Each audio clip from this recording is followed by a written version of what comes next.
Singing भाई Rahul Mahto, Bhawaniganj Mahto, Nepal. Mobile number 9703363334।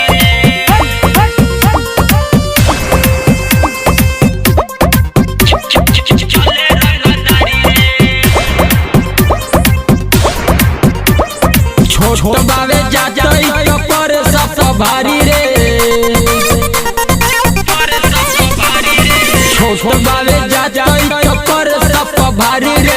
मनोजी के बेटा के चले रंगदारी रे, कहेला कि केहू हमर कुछ ना उखारी रे। मनोजी के बेटा के चले रंगदारी रे।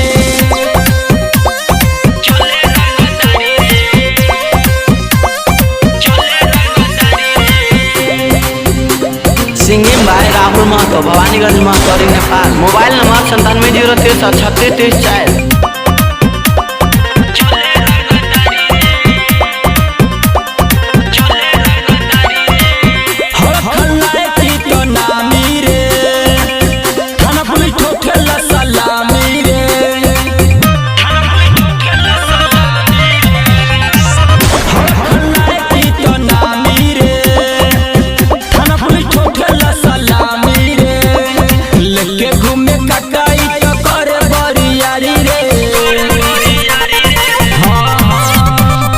लेके घूमे ककाई तो करे बरियारी रे।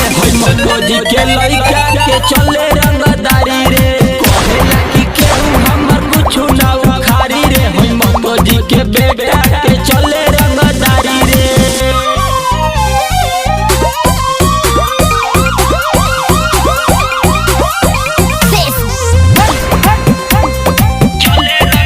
सिंगिंग भाई राहुल महतो, भवानीगंज महतो, नेपाल। Mobile number 9703363334।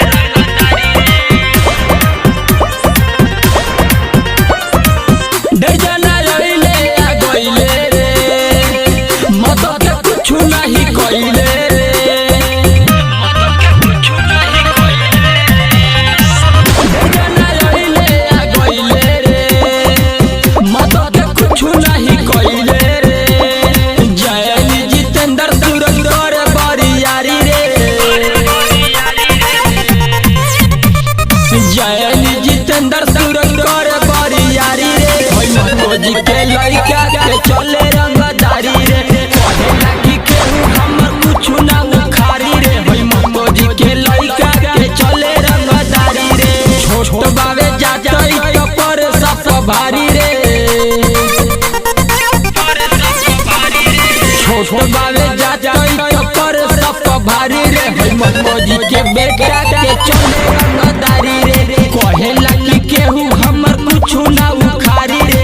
मनोजी के बेटा के चले। सिंगिंग भाई राहुल महतो, भवानीगंज महतो, नेपाल। Mobile number 9703363334।